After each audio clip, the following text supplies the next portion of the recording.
If you guys are lacking coins for all the new cards that are coming out right now, then check out U7Buy with the link down below. They're the cheapest place for coins, FIFA points accounts, and much more. And don't forget to use code KURT for 5% off. What's up guys, Curtis here, and welcome to a brand new FIFA 17 video. Today, hang on, I forgot to turn the Christmas tree on. It is day whatever it is, and today we have what I honestly think is going to be one of the better, like, funny squad builders we've ever had on this channel. I genuinely actually enjoyed researching this video, getting all the players in. I was getting a little bit of help from, like, some real life friends and stuff. Like, while we were at footy, we were coming up with some of them. This, I think, is going to be absolutely brilliant. And this is a team of players that have served either long suspensions in football or even prison sentences. So that are also still in the game. Let me bear that in mind. Obviously, there's a lot of players like Cantona and loads of players that have done stuff in the past. Adam Johnson, Ched Evans, neither of them are on the game, been to prison. None of the players that aren't on FIFA 17 will be in this, only FIFA 17 players. So, real quick, we'll just talk about the two on our bench. Firstly is Beckenbauer. Now, this one's a bit of a cheat. This was actually suggested by my brother. He insisted that I included him, and although he did have a suspension from football, it was 39 years after he retired, and it was for refusing to take part in the FIFA bribing, like, controversy inquiry sort of thing. It was a 90-day ban. My brother wanted me to include it. Next up, of course, I'm sure you know the Mamadou Sakho story. Everyone does. He failed the drug test, but it turns out he didn't even take the drug test, all the sort of thing. It wasn't a serious drug. It was like a fat burner. He got banned for like 3 months, missed the Euros, all that sort of thing. Those are the bench players. It gets good. Well, when I say good, some of these are quite bad. Like, I can't believe they're still around. So just bear with me on some of these. So our goalkeeper is Plymouth Argyle captain now and goalkeeper Luke McCormick. He is a silver card, and this dude had a terrible, terrible time. On 7th of June 2008, Luke McCormick was actually arrested on suspicion of causing death by dangerous driving. It later turned out, whilst he was driving home from the wedding of a teammate at 5:45 a.m, he had a crash in his Range Rover with another car. It resulted in the death of 2 children aged 10 and 8. It was later found that he had excessive alcohol in his blood and was driving with no insurance. What he was thinking doing it at 5:45 a.m. after being at a wedding was ridiculous. He was suspended by the club. His contract was cancelled, all that sort of thing. He then had a 4-year driving ban. He was sentenced to a 7-year prison sentence, which was, he only fulfilled 4 years of it. Obviously suspended sentence, all that sort of thing. And he was released from prison on the 6th of June 2012 after going in on the 2nd of July. So, unbelievable. This guy had 4 years in prison, came back to football, played for Truro, Oxford, and now he's back at Plymouth Argyle, and he's the club captain. Unbelievable stuff. It literally, you cannot make it up. It's incredible. Next one is Serge Aurier. Now, we have a list of about 22 different things that this guy has done to make it onto this team. So at the end of last year, he came out and was calling his manager, or end of last season rather, calling his manager all these different things on a Periscope live stream. I'm not even going to repeat them because some of them were horrendous. He was suspended by the club. He's got a court date, wasn't allowed to come into England to play against Arsenal because literally wasn't allowed to leave the country. They had his passport suspended and everything because of his suspended, like, court sentence. It was homophobic stuff to his manager, all this sort of thing. He has been, like, suspended from football, like, countless times, and the guy, he's an absolute muppet. He's wasting his career away. Next up is Kolo Touré. This guy, I'm sure you guys know, it was kind of similar to the Sakho thing. He had a 6-month ban in 2011 when he was playing for Man City, I believe. Again, he had fat burning drugs and he failed the drugs test. Very stupid, but at the same time, I don't even know if he knew he was breaking, like, the rules. I didn't even think he knew he would have failed a test. He probably thought it was something okay to do. 6-month ban from football, pretty disappointing for him, but he's one on the list.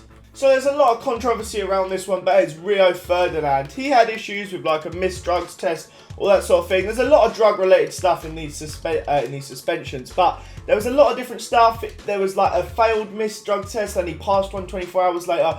Whatever happened, he got an 8-month ban from football, and that is a long, long time for someone that was in, like, young, promising time of his career. It was his, like, up-and-coming sort of time. To get that will massively hinder your career. But obviously he got through it. He went on to be one of the best centre-backs in the Premier League. and still made it through. But an 8-month ban is a flipping long ban. Next up, we have the Real Madrid centre-back Pepe. There is a plethora of different reasons for this guy. He's kicked out of players, he's punched people, he's done all that sort of thing. But his biggest one was in 2009 when he had to be escorted off the pitch after an attack on Getafe's Javi Casquero. I believe that's how you say his name, I might not be wrong. Basically, in the last minute of the game, it was just ridiculous. It all kicked off. He punched another player in the face. He got a 10-match ban for it. What an idiot, losing your cool that much. A 10-match ban is one of the most actual on the field game ban that I've seen, like something that happened on the field. 10 matches, a flipping long one. And Pepe, some of these players that are in this list, so high profile, it's unbelievable. But Pepe is one of the ones. I mean, like I said, there's a ridiculous list of different things you could throw the bucket in for, but that is probably his biggest misdemeanor. But next up is Roy Keane. The man is genuinely mental. I don't think anyone will debate that. So Keane really has a few different ones to choose from, but the biggest one was probably in August 2002, where he received at the time a record fine for any footballer. I'm not sure if it still is the highest, but it was £150,000 by Ferguson, his manager. Gave him the fine and suspended him, and he was suspended anyway, for 3 matches for elbowing Jason McAteer. Later on, as soon as he returned from it, he had another red card for a tackle on Haaland, a Leeds United player at the time, and got a 3-match suspension, and then was added onto it with an additional 5-match suspension for what he said in post-game conferences. So he got an 8-match ban basically for that guy, and he'd not long before just got a 3-match ban. He had a ridiculous time. He actually got surgery because he had that much time on his hands afterwards. But Roy Keane, absolute madman. But next up is Jake Livermore. This guy is another drug-related one. So Jake Livermore, I do feel a little bit sorry for the guy. So basically, as far as I'm aware, his child actually passed away as soon as his newborn baby. Horrific scene, really sad stuff. But it led him to spiral into depression, and he started taking cocaine and all this sort of stuff. Absolutely horrible stuff for the poor guy. But he then failed, obviously, a random drug test. And he did receive a little bit of a ban. He was banned for a little while because of the stuff that happened whilst the inquest went on. But, quite surprisingly, the FA let him off the hook. He was going through extenuating circumstances, just horrible stuff. And they let him off the hook with it, which I think is a little bit surprising. But he served like a little bit of a timeout whilst the inquest was going on. And then he was back to football. So not one of the longest, but obviously was still out of football for a little while. Next up is Joey Barton.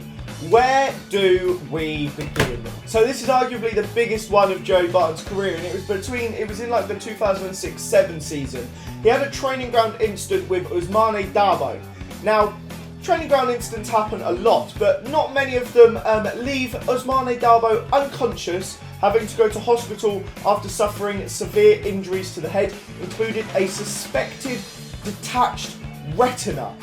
What on earth? Apparently, he hit him several times in the head, and Dabo requested that the police press charges against Barton. He was fined £100,000 by the club, banned until the end of the season, and of course he went to court for it.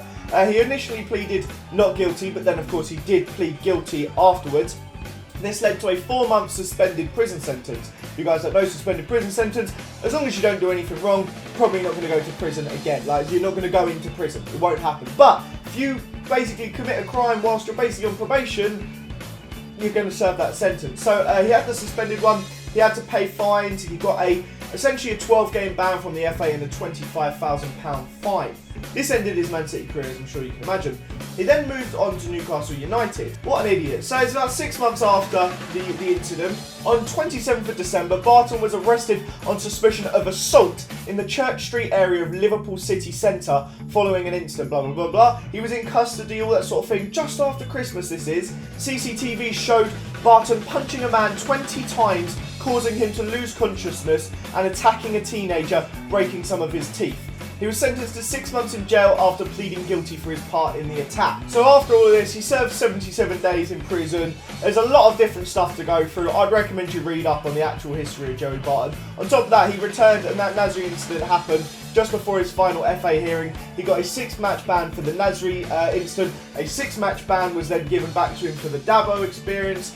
Everything went on. It was absolutely ludicrous. The guy is a mental case. He admitted to being an alcoholic. He had the prison. There is so much about Joey Barton that I literally cannot get it all to you in this video without me losing track. So we're going to move on to Roman Eremenko. And this guy, I think they've taken him off the game because he doesn't show in concept players anymore. But luckily, I had a first owner version of him in my club. But I think they've taken him off the game because of just what an idiot he is. He's been suspended for 2 years after a positive doping control test after the Champions League game he had for CSKA Moscow. Essentially, his test, the analysis of the A sample revealed the presence of cocaine and its metabolites, a stimulant that is classified under the category of prohibited substances in the World Anti-Doping Agency, blah, blah, blah, blah, blah. He was found guilty, etc. He got a 2-year ban from football. A player that is incredibly talented, team of the year every year, team of the season rather, not team of the year. That's probably why, because he's been doing cocaine all this time. Absolutely ridiculous. Also, my neighbours just got home and the hallway's like there. I can imagine they just heard me shouting about someone doing cocaine and they're like, what is going on in there? Anyway, moving on. Now this one is probably my favourite on the list, simply for the fact that Luis Suarez has an entire Wikipedia page dedicated to Luis Suarez controversies. And there is like 5 on here. We've got the handball against Ghana. I'm sure you guys all know about that. Kicked off, got put through. There wasn't really a suspension or anything like that based around that one. But we'll scroll down the list. So I'll just read the titles of each one. Biting Otman Bakal. Racially abusing Patrice Evra. Biting Branislav Ivanovic. Biting Giorgio Chiellini. What sort of sane human has a Wikipedia dedicated to his incidents? Now, I'm sure you guys know about most of them. It was crazy when he bit Ivanovic. It was the second time he bit someone. No one could believe it. But then he bit Chiellini, and that was the 3rd time on a major stage that this guy had bitten someone. And it wasn't like it was the Otman Bakal one, whatever. I don't really know that much about the situation. It was in Ajax. It was a lot quieter. Ivanovic was obviously unbelievable because of Premier League, the news, the photographers, all the media around football in the Premier League is enormous. So it was blown mental. Everyone in the country saw about Suarez. You could have asked my nan and she knew that Suarez bit another man. Like, everyone knew about it. It was crazy. And then he went to the World Cup and bit one of the best centre-backs in the history of the game. What is wrong with you, Luis Suarez? To be fair to the lad, he's not bit anyone in 2 years, so I mean it's an improvement. We share about the same sort of record, but what is wrong with you to do that? Now I'm sure everyone knows he suffered like a 4-month ban or something ridiculous. I can't remember what it was. He was out for a long time. The racially abusing Evra stuff, I'm not sure how long the ban was for that, but it was definitely a ban. They then had like the missed handshake or that sort of thing. He's had a lot of stuff, but the fact he has his own Wikipedia page due to his idiocies is honestly, it's unbelievable. You won't match that in football. So just as a summary, we'll wait until we've done the last one, but we're going to summarise basically what each player has done. But last but most certainly not least is Troy Deeney.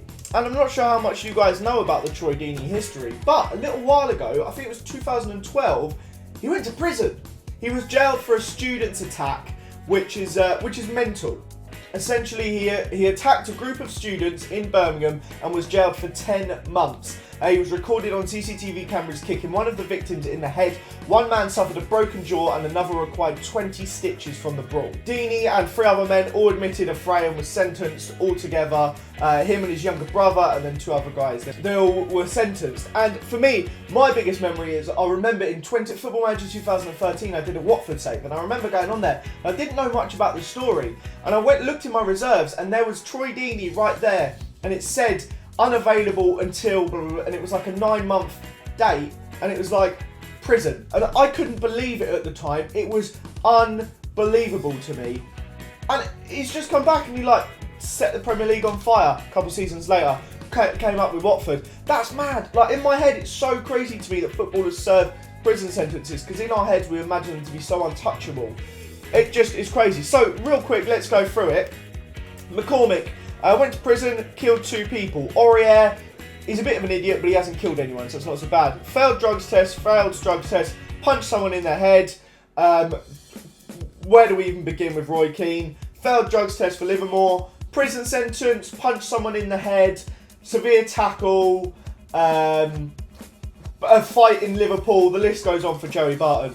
Cocaine for Eremenko, biting everyone and racially abusing everyone for Suarez, and prison for beating someone up for Troy Deeney. And then on the bench we've got Saka with his drugs test and Beckenbauer for being a little bit corrupt. What a ridiculous set of human beings we have right here. It is mind-blowing. But boys, I hope you guys enjoyed this video. Let me know in the comments down below. We managed to get 77 chemistry on this. It's not even that bad, you know. Let me know down below. I'll tell you what, let's improve the chemistry even more. Let me know down below if you guys would like to see some more stuff like these squad builders. They seem to go down fantastically well with them, and I hope you guys are continuing to enjoy them. Smash that like button if you did enjoy it. Like I said, comment down below if you would like to see similar ones, and give me some suggestions for stuff you'd like me to do a bit of research on and make a squad out of. Subscribe if you're new around here. We'll see you all next time. Bye!